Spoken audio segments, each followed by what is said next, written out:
सुजल जी। राधे राधे महाराज जी। प्रभु जी, भोजन हमारे जीवित रहने का मुख्य हिस्सा है प्रभु जी, परंतु बुजुर्ग और आजकल के युवा घर में छोटी छोटी बात पर क्रोधित हो जाते हैं, भोजन फेंक देते हैं, घर का भोजन ग्रहण करना बंद कर देते हैं। क्या ऐसा करने से प्रभु जी? नहीं, ये क्रोध है। ये क्रोध जो है वो अशांति का मूल है। इसमें कोई लाभ नहीं है। भोजन फेंक देना तो बहुत ही निंदनीय बात है, क्योंकि अन्नम ब्रह्म, शास्त्रों में लिखा अन्न ब्रह्म है, जिससे हमारे जीवन का पोषण होता है। तो अगर हमारी रुचि नहीं तो हम पैर छू करके उठ के चल देते हैं, लेकिन ऐसे भोजन फेंक देना, यही तो बुद्धि भ्रष्ट हो जाती है। बुद्धि खराब हो गई तब ऐसा है। अब घर का शुद्ध भोजन नहीं पाओगे तो बाजार का जाके अशुद्ध भोजन पाओगे, उससे और बुद्धि खराब होगी। हमें लगता है क्रोध नहीं करना चाहिए। अगर हमें क्रोध करने के कारण ऐसा लगता है आज मैं उपवास करूं, भोजन न पाऊं, तो आई हुई सामने थाली को प्रणाम करो और शांत भाव से उठ जाओ। जब आज भोजन ना पाओ, ये प्रक्रिया ठीक है, लेकिन भोजन को फेंक देना और घर में क्रोध का तांडव मचाना, ये तो उचित नहीं है। कभी कभी हम एक हफ्ते 10 दिन के लिए भोजन ही छोड़ देते हैं। क्या भोजन छोड़ देना ही क्रोध का शांत हो जाना होता है? हाँ, ये भी ठीक है। हम इस बात पर तैयार हैं कि अगर आप गुस्सा मत कीजिए, लड़ाई मत कीजिए, आप अपने को कंट्रोल करना चाहते हैं, एक पर कहीं बाजार में मत पाइए, उपवास कीजिए, एक हफ्ते उपवास कीजिए, आपका पाप नष्ट होगा, आपकी तपस्या बढ़ेगी, आपकी पवित्रता बढ़ेगी, इसमें कोई परेशानी नहीं। जल पीकर काम चला लीजिए।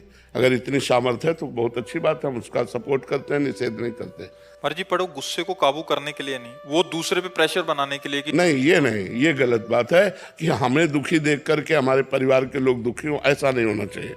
हम अपने को कंट्रोल करने के लिए कर रहे हैं, ना कि किसी को दुख देने के लिए। कि अब हम नहीं खाते हैं और सब कोई परेशान है, ऐसा भी नहीं होना चाहिए।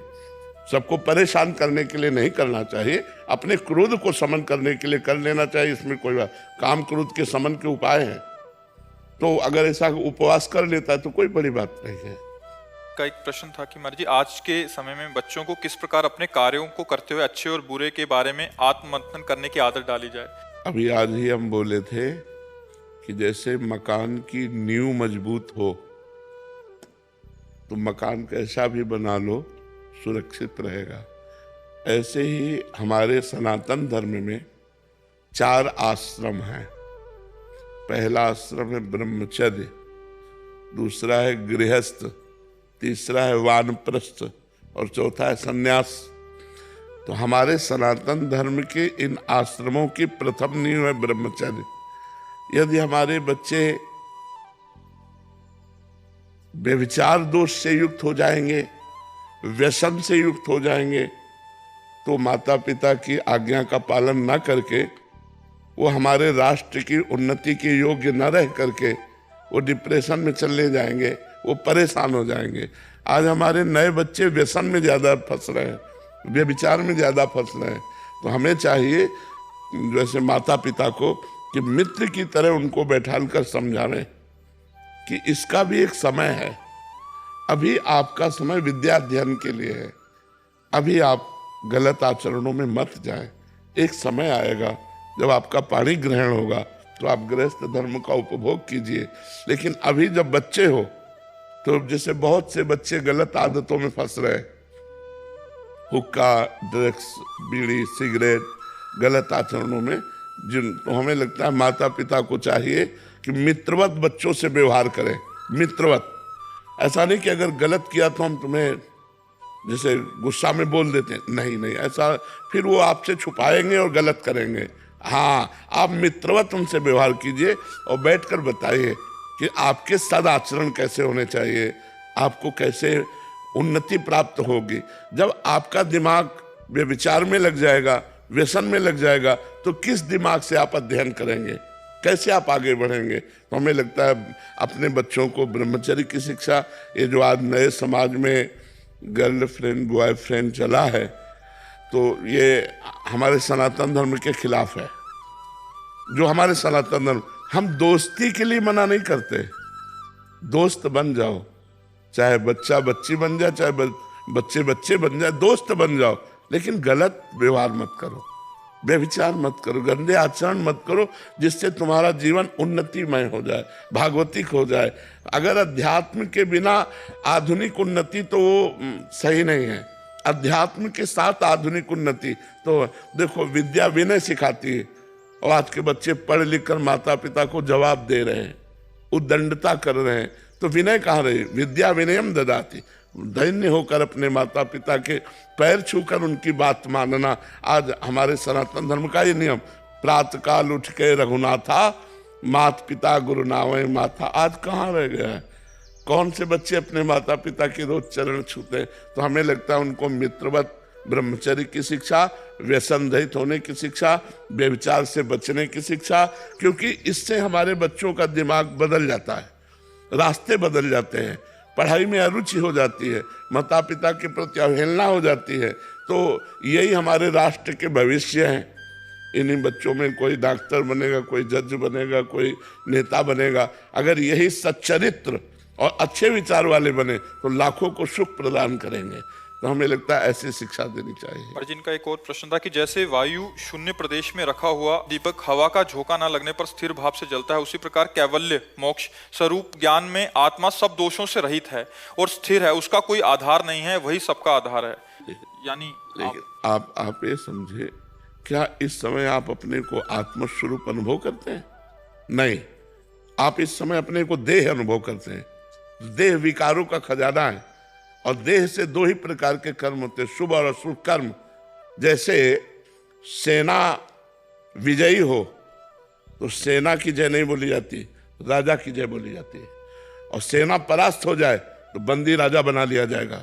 राजा है आत्मा, और ये तीन शरीर है उसकी सेना। सेना अगर विषय भोगों में लिप्त हो गई तो उसको सुअर कुत्ता भी बनना पड़ेगा।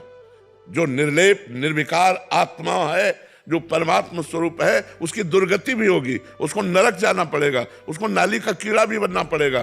तो हमें चाहिए, हम ही आत्मा है, कोई और नहीं। जो मैं है वो आत्मा है। मैं को शरीर में लगा देना, शरीर के भोगों में फंसा देना, यही हमसे कमी हो गई। अगर हम सदगुरु का आश्रय लेकर और सत्कर्म करते हुए अभिमान रहित होकर के भगवान का भजन करें तो सब ठीक हो जाएगा। खूब नाम जप करें, डट के नाम जप करें, सब ठीक हो जाएगा। कोई नशा न करे, मांस न खाए, गंदे आचरण न करें, नाम जप करें और दूसरों का परोपकार करें। जो परिस्थिति में बस ऐसे कष्ट में है, औषधि नहीं प्राप्त, भोजन नहीं प्राप्त, वस्त्र नहीं प्राप्त, हम उनका सहयोग करें। अगर भगवान ने हमें दे रखा है तो हमें सहयोग करना चाहिए, उससे भगवान की कृपा प्राप्त होती है। राधे राधे महाराज जी। महाराज जी, मैं एक प्राइवेट कंपनी में नौकरी करता हूँ, घर आने में 3-4 महीने लग जाते हैं, छुट्टी नहीं मिलती। तो फिर जो पहले से मरे हुए हैं उनको उधर जाके बोलता हूँ कि वो मर गया, ये मर गई, मतलब जैसे दादी फूफा कोई मर चुका है, तो आज मेरा फूफा मर गया, आज मेरी दादी मर गई, तो फिर छुट्टी मिल जाती है। तो मतलब ऐसा तो सही बात है, कोई झूठी तो है नहीं। अभी अभी मरी है तो 3-4 बार मार देते हैं एक को। मतलब फूफा, मतलब हर तीसरे चौथे महीने में एक बार तो।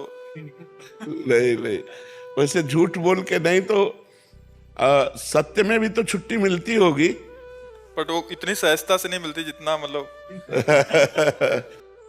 सच बोलने से छुट्टी नहीं मिलती। सत्य बोलने से तो माया से छुट्टी मिल जाती है यार, तुम कहते हो। फैक्ट्री में छुट्टी नहीं मिलती। अब हम तो कभी फैक्ट्री गए नहीं तो हमको तो ज्ञान है नहीं, लेकिन हम ये कहते हैं कि झूठ बोलना अच्छा नहीं है।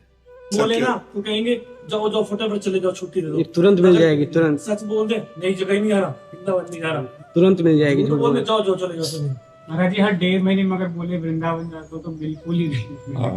आज भी आपसे मिलने के लिए आज बोले, आज भी मैं झूठ बोल के आऊँ। कलयुग का प्रभाव है, झूठा ही लेना, झूठा ही देना, झूठा ही भोजन, झूठ चवेना, कलयुग का एक प्रभाव है। लेकिन नहीं, असत्य संपातक पुंजा, ये पाप है, ये तो पक्का है। झूठ बोलना पाप है। साच बराबर तप नहीं, झूठ बराबर पाप। जाके हृदय साच है, ताके हृदय आप। देखो, तो हमें चाहिए कि समस्याओं से भले हम लड़ें, लेकिन हम सत्य पर चलने की कोशिश करें, झूठ से बचने की कोशिश करें। अच्छा, भजन और धाम और भगवत प्राप्ति के लिए झूठ बोलना झूठ नहीं होता।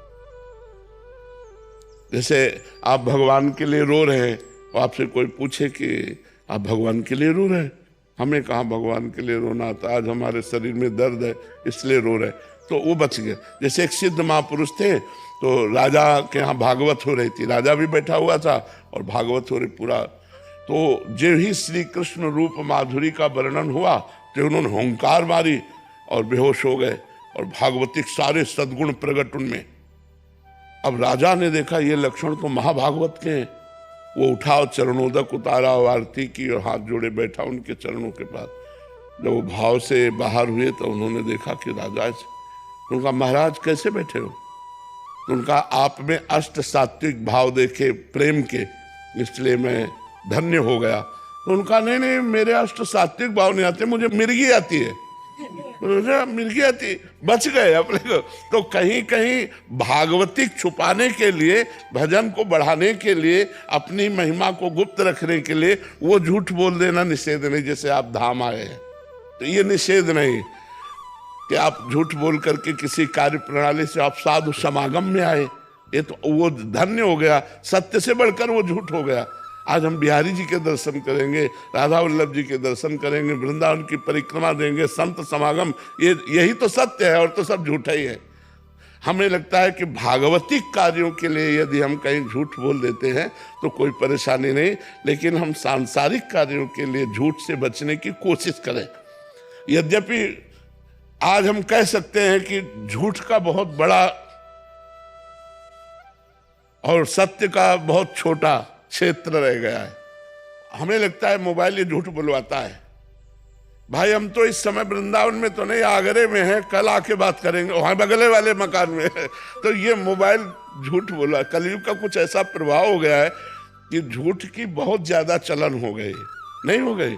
व्यापार में देखो तो हर कार्य में देखो, अब पता ही नहीं चल रहा कि आदमी सत्य बोलता कब है, नहीं पता चलता है। अब मानना ही पड़ेगा झूठ को, इस सत्य नहीं तो सत्य बोलना बड़ा कठिन होता चला जा रहा है, बड़ा कठिन होता चला जा रहा है।